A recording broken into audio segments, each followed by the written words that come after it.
दारिद्र्याचं प्रमाण अधिक होतं. त्याचप्रमाणे आता जर आपण आंतरराष्ट्रीय पातळीवर परिस्थिती पाहता, अमेरिकेने भारतावर 25% कर लादलेला आहे. म्हणजेच काय की आपण त्या देशाकडून कोणत्या वस्तू आयात करणार आहोत त्याच्यावर तो कर लादला जाणार आहे.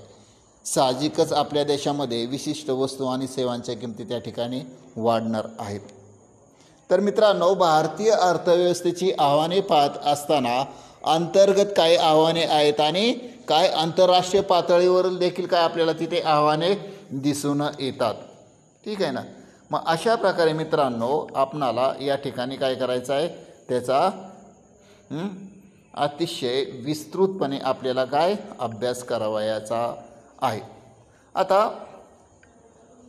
आता जनरली आपण भारतीय अर्थव्यवस्थेचा त्या ठिकाणी अभ्यास करताना असं पाहिलं की आपण ही मिश्र अर्थव्यवस्था आहे. जर भारतीय अर्थव्यवस्था ही किरकोळ GDPच्या बाबतीत जगातील 10वी सर्वात मोठी आणि काय खरेदी शक्ती क्षमतेच्या बाबतीत 3ऱ्या क्रमांकाची अर्थव्यवस्था आहे. भारत G20 आंतरराष्ट्रीय नाणेनिधी आणि जागतिक बँकेचा सदस्य आहे. 2050 पर्यंत भारतीय अर्थव्यवस्था जगातील 2ऱ्या क्रमांकाची सर्वात मोठी अर्थव्यवस्था होण्याचा अंदाज आहे. जरी असं असलं तरी मित्रांनो आपल्या भारतीय अर्थव्यवस्थेसमोर काही महत्त्वाची आव्हाने आहेत आणि त्यामधील पहिलं जे आव्हान आहे ते काय आहे, लोकसंख्येची घनता. बरोबर आहे ना. आता लोकसंख्येच्या घनतेच्या संदर्भात आपण यापूर्वी सुद्धा काय केलेलं आहे, विचारविनिमय केलेला आहे.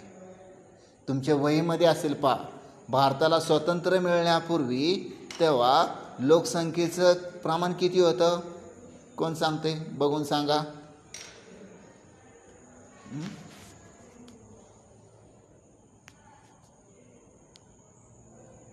किती होती?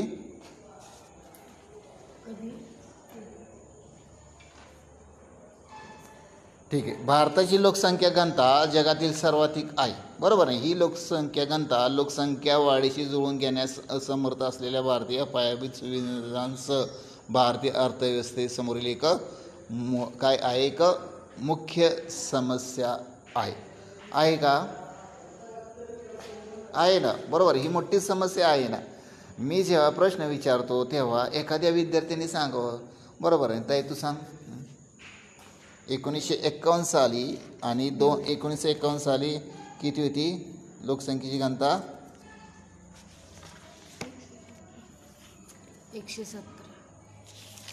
117 होती. बरोबर आहे ना. आणि त्यानंतर 2011 साली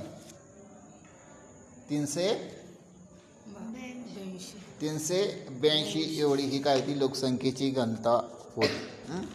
तर अशा प्रकारे मित्रांनो ही जी काय लोकसंख्येची घनता आहे ती काय झालेली आहे, 1951 पासून 2011 पर्यंत काय झालेली आहे, याच्यामध्ये वाढ झालेली आहे. म्हणजे 11.7% ती किती झाली, 38.2 एवढी ही लोकसंख्येची घनता झालेली आहे. तात्पर्य काय आहे हो, दिवसेंदिवस वर्षण म्हणजे आपली जनगणना 2011 साली झाली. बरोबर आहे ना. त्यानंतर 2021 साली होती, त्यावेळी ती होऊ शकली नाही कारण कोविड-19चा तर काय पॅन्डेमिक सिच्युएशन होती, त्यामुळे त्या ठिकाणी ती जनगणना झालेली नाही. 2026मध्ये ती होणार आहे, 25-26मध्ये ती जनगणना होणार आहे. तर मित्रांनो अशा प्रकारे लोकसंख्येच्या घनतेचं जे काय प्रमाण ते वाढत आहे. पुढचं जे आहे ते आहे गरिबीची समस्या. बरोबर आहे ना. आता आपण जर आता विचार केला तर जवळपास 22% लोकसंख्या ही काय आहे, दारिद्र्य रेषेखाली आहे. आता दारिद्र्य रेषा म्हणजे काय, कोण सांगते?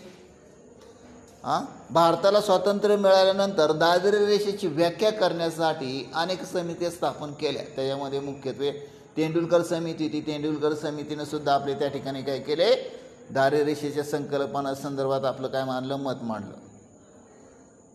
म्हणजे ग्रामीण भागामध्ये आणि शहरी भागामध्ये दारिद्र्याचं प्रमाण कसं असेल तर हे ठरवण्यासाठी त्या संबंधित कुटुंबाला, त्या प्रति व्यक्तीला त्या ठिकाणी किती किलो कॅलरीचे अन्न ग्रहण करावं लागतं आणि ते अन्न मिळवण्यासाठी त्याला दिवसाला किती वेतन मजुरी मिळाली पाहिजे. म्हणजे ग्रामीण भागामध्ये आणि शहरी भागामध्ये बरोबर आहे ना. शहरी भागामध्ये किती कॅलरीज 2400 किलो कॅलरीज आणि ग्रामीण भागामध्ये 1400 किलो कॅलरीज. आता 1 किलो कॅलरीज म्हणजे किती हो? जेव्हा 1 लिटर पाणी किती 100 अंश सेल्सिअस तापमानाला उकळेल तेव्हा त्याच्यामध्ये जे कॅलरीज तयार होतील त्याला काय म्हटलं जातं? 1 किलो कॅलरीज असं म्हटलं जातं.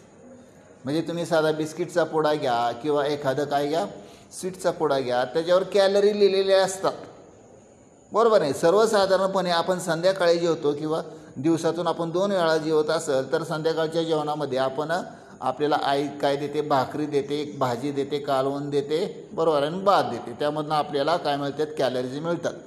परंतु ते ताटात वाढलेलं अन्न असतं ते कमवण्यासाठी किती रुपये लागतील? आणि ते कमवण्यासाठी तुम्हाला काय करावं लागेल?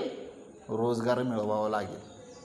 म्हणजे जर तेवढ्या किलो कॅलरीज तुम्हाला अन्न मिळवता येत नसेल तर तुम्ही काय जाणार? दारिद्र्य रेषेखाली जाणार. तर अशा अनेक व्याख्या आहेत. तर मित्रांनो, असे जर आपण आर्थिकदृष्ट्या जर आपण दारिद्र्याची व्याख्या पाहिली तर आपल्या देशामध्ये काय आहे तर 22% लोकसंख्या काय आहे? दारिद्र्य रेषेखाली आहे.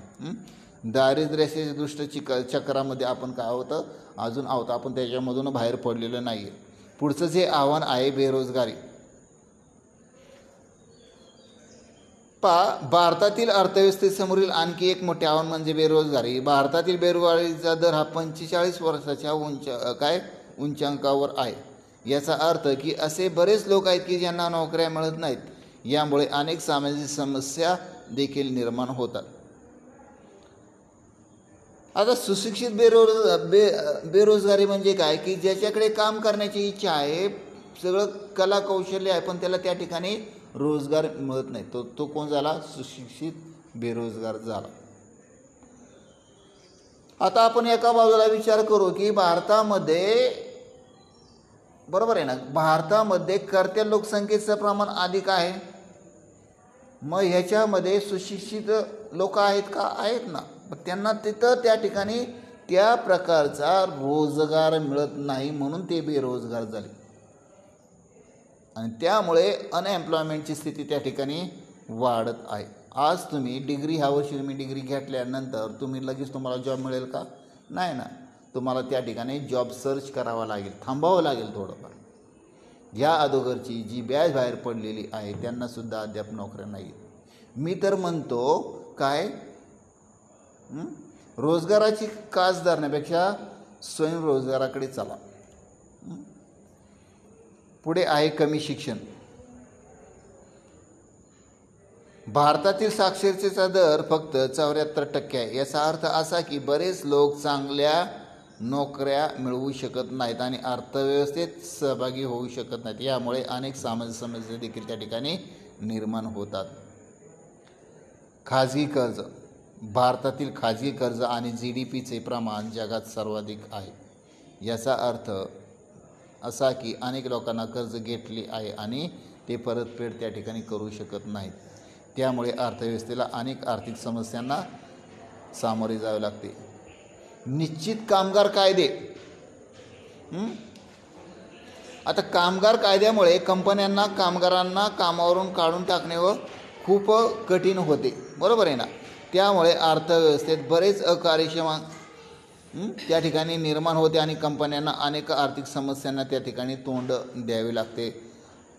आज कामगारांची परिस्थिती अशी झालेली आहे की कामगार संघटना आहेत, काही असंघटित कामगार मोठ्या प्रमाणावर आहेत, त्यांचं संघटन होतं नाही. जरी ह्या संघटित कामगारांनी जरी त्या ठिकाणी काय हडताळ केली, संप केले, तरी 3-3, 4-4 महिने आमचे इथे खंडाळा, शिरवळ MIDCमध्ये गेले 5 ते 6 महिने तिथं अजून हडताळ चालू आहे. कामगारांनी संप पुकारलेले आहेत. तर अशी सध्याची परिस्थिती दिसून येते. पुढचा भाग म्हणजे काय? भ्रष्टाचार. भारतीय अर्थव्यवस्थेतील समोर आणखी एक मोठे आव्हान म्हणजे भ्रष्टाचार. तर होतं काय की भ्रष्टाचारामुळे अर्थव्यवस्थेची गती त्या ठिकाणी थांबते. भारतीय अर्थव्यवस्थेसमोरील काही आव्हाने ही आहेत की लोकसंख्येची घनता, गरिबीची समस्या, बेरोजगारी, देयकातील घसरण. शिक्षणातील कमकुवतपणा आणि खाजगी कर्ज ही प्रमुख आव्हाने आहेत. मग भारतीय अर्थव्यवस्था मजबूत करण्यासाठी ह्या आव्हानांना आपल्याला तोंड देणे आवश्यक आहे. थोडक्यात काय मित्रांनो, जर देशाला काय आर्थिकदृष्ट्या सक्षम बनवायचं असेल तर आपल्या स्वतःपासूनच या ठिकाणी सुरुवात केली पाहिजे. तर बऱ्यापैकी तुम्हाला ही जी काय आव्हाने आहेत ती समजलेली असतील. आता पहा, काही प्रश्न आहेत की भारतातील लोकसंख्येची घनता, पायाभूत सुविधा आणि गरिबीची समस्या काय आहेत. बरोबर आहे ना. भारतीयांसमोर कोणती आव्हाने आहेत. मग या समस्या सोडवण्यास सरकार काय करते. बरोबर आहे ना. सरकार मग कशी सोडवेल, सरकारची जबाबदारी आहे ना. बरोबर आहे. सरकार पायाभूत सुविधांमध्ये सुधारणा करण्याचा आणि शिक्षण आणि आरोग्य सेवेत अधिक प्रवेश देण्याचा प्रयत्न करत आहे. तुम्ही ज्या शिक्षण पद्धतीमधून शिक्षण घेत आहात ती कोणती आहे, नवीन शैक्षणिक धोरण 2020. म्हणजे जुन्या शैक्षणिक धोरणामध्ये बदल करून नवीन शैक्षणिक धोरण काय करण्यात आलं, आखण्यात आलं.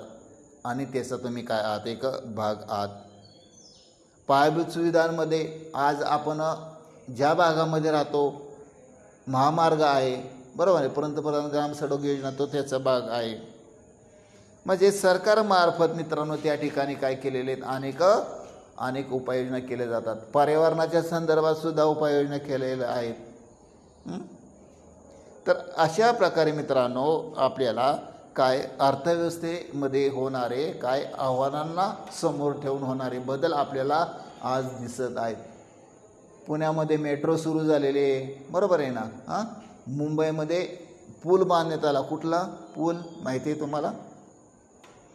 म्हणजे आपण अर्थशास्त्र शिकत असताना मित्रांनो आपल्याला त्या ठिकाणी काय आंतरराष्ट्रीय पातळीवर, बरोबर आहे का नाही, राष्ट्रीय पातळीवर काय आर्थिक घडामोडी होत आहेत हे सुद्धा आपल्याला लक्षात घेतलं पाहिजे.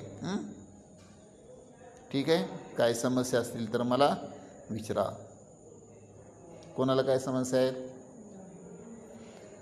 कमीत कमी 10 मिनटं आपण ठेवतो की त्या 10 मिनटामध्ये शिकवल्या संदर्भात विद्यार्थ्यांना काही प्रश्न असतील तर त्या प्रश्न विचारा. कोणीतरी एका प्रश्न विचारा की तो तुम्हाला तिथं हा रेकॉर्ड होणार आहे. कोणीतरी एक प्रश्न विचारा ना.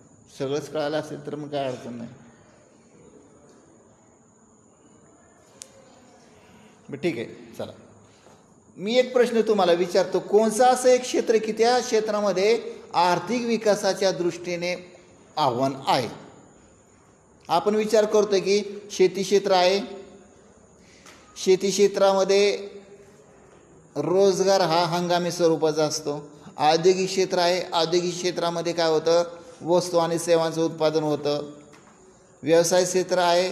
बरोबर आहे. व्यवसाय क्षेत्रामधून सुद्धा काय केलं जातं, वस्तूंची विक्री वगैरे केली जाते. अजून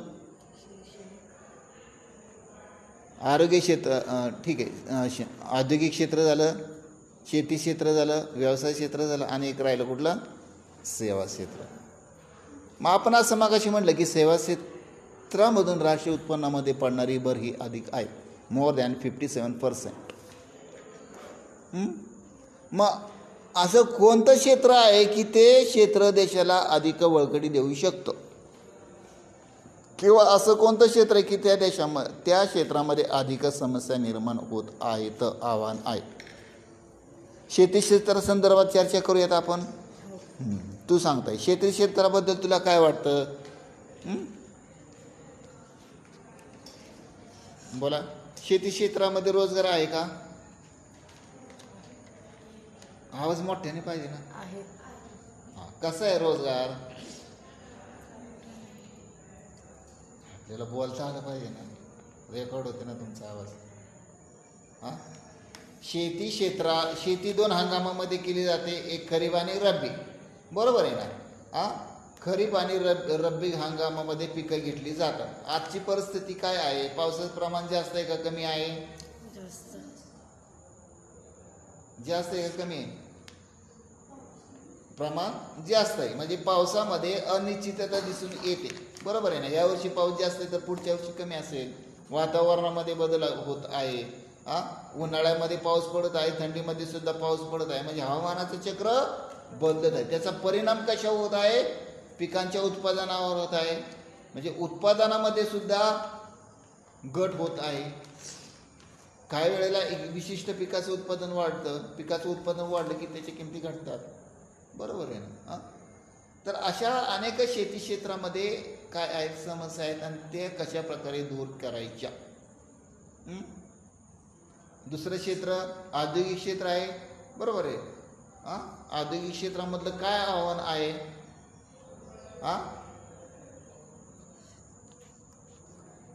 तुम्ही बोललं पाहिजे ना, शांत बसून कसं चालेल सांगा बघू.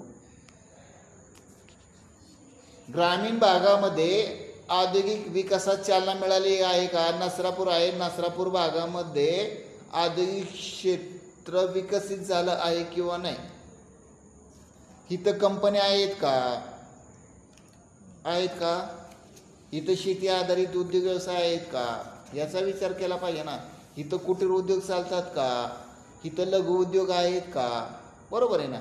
असे छोटे मोठे उद्योग आले तर या ठिकाणी मित्रांनो काय इथल्या अर्थव्यवस्थेला चालना मिळू शकते. देश पातळीवरचं सोडा, आपल्या स्थानिक भागाचा विचार करा की बाबा आपल्या स्थानिक पातळीवर सेवा क्षेत्र, औद्योगिक क्षेत्र, शेती क्षेत्र, बरोबर आहे ना, व्यापार क्षेत्र, ह्याच्यामध्ये बदल झाले आहेत का? हे होणारे बदल विकासात्मक आहेत का? याच्या संदर्भात आपण चर्चा केली पाहिजे ना. तर याच्या संदर्भात तुम्ही काय करायचं, प्रॅक्टिकल आपल्याला काय करायचं, याचा अभ्यास करावायचा आहे. तुम्ही बोललं पाहिजे ना बाळांनो.